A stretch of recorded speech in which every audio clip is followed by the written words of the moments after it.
नमस्कार. मी भगवंत कुलकर्णी. परखड सत्य यूट्यूब चॅनलमध्ये तुमचं सगळ्यांचं खूप स्वागत आहे. आजचा विषय म्हणजे की ही घराणेशाही कधी संपणार? म्हणजे आपण आपल्याकडे डेमोक्रेसी आहे म्हणतो आणि डेमोक्रेसीच्या नावाखाली आपल्याकडे खूप मोठ्या प्रमाणावर आपण इलेक्टेड मेंबर्स वगैरे असतो. पूर्वी राजे महाराजे होते. त्याचा राजाचा मुलगा हा युवराज, तो पुढे राजा होणार, त्याचा मुलगा पुढे राजा होणार. हे अशी आपण 1947 सालापर्यंत ही आपली परंपरा होती किंवा 48-50 सालापर्यंत जवळजवळ ही परंपरा होती की राजाचा मुलगाच हे होणार.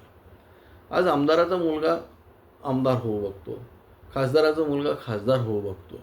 आज तुम्ही आत्ता ह्या ज्या स्थानिक स्वराज्य संस्थांच्या निवडणुका आहेत त्याच्यात यवतमाळमधनं ते राठोड, संजय राठोडची बायको माझ्या मते तिला तिकीट दिलेलं आहे. का? दुसरे तिथे हे नाही आहेत, दुसरे तिथे इच्छुक नाही आहेत, दुसरे तिथे कॅपॅसिटीवाले लोक नाही आहेत, दुसरे तिथे केपेबल लोक नाही आहेत.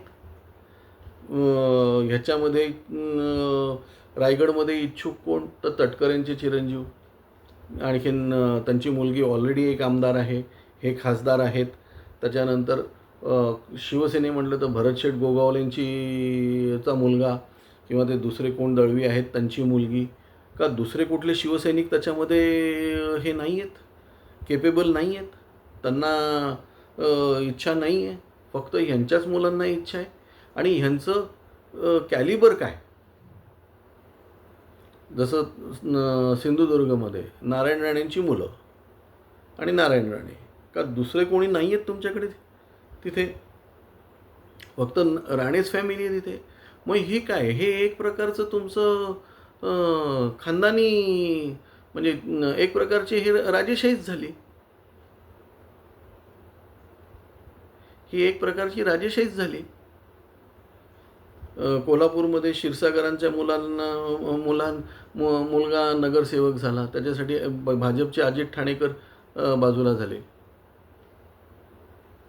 मग तुम्हाला ही सगळी घराणेशाहीच झाली ना. शरद पवारांनी अजित पवारला आणलं, सुप्रिया सुळेला आणलं, रोहित पवारला आणलं, आता पार्थ पवार, जय पवार, त्याच्यानंतर कोण युगेंद्र पवार, हे सगळे. म्हणजे दुसऱ्यांना कोणाला तिथे स्कोप नाही.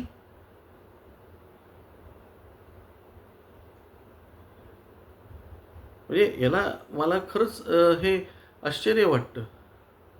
म्हणजे भाजपने आत्ता आमदारकीच्या वेळेस फतवा काढला की ज्यांचे हे आहेत त्यांना नगरसेवक वगैरे होता येणार नाही. नाही तर किती लोक नगरसेवक झाले असते, किती लोकांची मुलं नगरसेवक झाली असती. म्हणजे बाकीच्यांनी म्हणजे ॲस्पिरेशन असून त्यांना काही करता येत नाही. म्हणजे एक तर तुमच्याकडे बक्कळ पैसा पाहिजे, बक्कळ पैसा पाहिजे. त्या लोकांना कुठल्या समाजाची पडलेली नसते किंवा कुठल्या सोशल वर्कची पडलेली नसते. ते पैशाच्या जोरावर ते तिकीट घेतात. असे MLC कितीतरी आहेत, MLA पण आहेत, राज्यसभा मेंबर पण आहेत. हा कुठला हे? म्हणजे अर्जुन खोतकरांच्या मुलाला जालन्यामधनं तो स्थानिक स्वराज्याचा सण मागतो. का दुसरे शिवसैनिक नाही आहेत? रावसाहेब दानवेंचा मुलगा आमदार म्हणून निवडून येतो, पण तिथे दुसरा दानवे नाही आहे. म्हणजे हे म्हणजे किती तुम्ही तुमच्याकडे हुशारी असेल, लायकी असेल, तरी तुम्हाला तिथे काय म्हणतात त्याला, कारण तुम्हाला गॉडफादर नाही किंवा तुमचा फादर नाही म्हणून तुम्हाला बाजूला ढकलण्यात येतं. मग कार्यकर्त्यांनी करायचं काय? एकनाथ शिंदे, त्यांचा मुलगा खासदार, हे आमदार. नशीब कोणी सून बिन बाकी कोणाला काही केलं नाही त्यांनी, नगरसेवक वगैरे. एकाच घरात तुम्ही सगळ्याच गोष्टी द्यायला लागला. आणि मुख्य म्हणजे त्यांचं कॅलिबर काय? त्यांची खरोखर तेवढी पात्रता आहे का? आज उद्धव ठाकरे बाळासाहेबांनंतर त्यांना काय म्हणतात त्याला, शिवसेना प्रमुख केलं, त्यांना शिवसेना अध्यक्ष केलं, त्यांना काय बट्ट्याबोळ केला, संपवून टाकलं सगळा पक्ष, अक्षरशः संपवून टाकला सगळा पक्ष. आदित्य ठाकरे ते संपवून टाकायला तर आणखीन हे काडी लावाला. इतकी वाट लावली त्या, म्हणजे बाळासाहेबांचं पार, म्हणजे आज बाळासाहेब खरंच वर्ण बघत असतील तर त्यांना किती क्लेश होत असतील मानसिक. उद्या पवारसाहेबांनंतर सुप्रिया सुळेच ह्या राष्ट्रवादीच्या काय म्हणतात त्याला अध्यक्ष होणार. आणि नवीन गोष्ट तुम्ही म्हणजे सगळेच आता सुप्रिया सुळेंचे व्याही हे भाजपमधनं त्यांना MLCचं तिकीट मिळतं आहे. म्हणजे राजकारण आहे का काय आहे?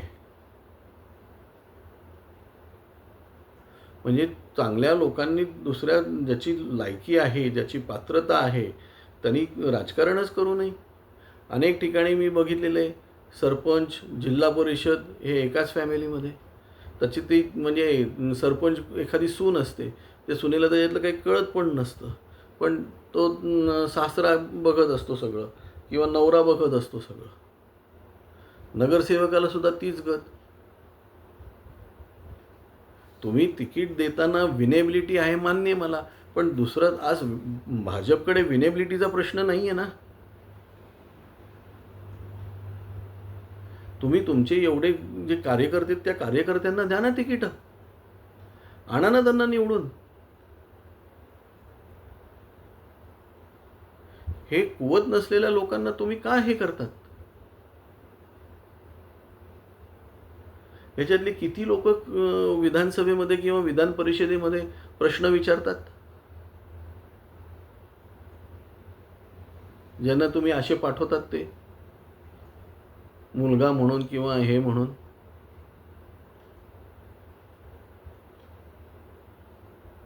म्हणजे खरोखर ही घराणेशाही आज कुठेतरीच थांबली पाहिजे. आज एवढंच. धन्यवाद.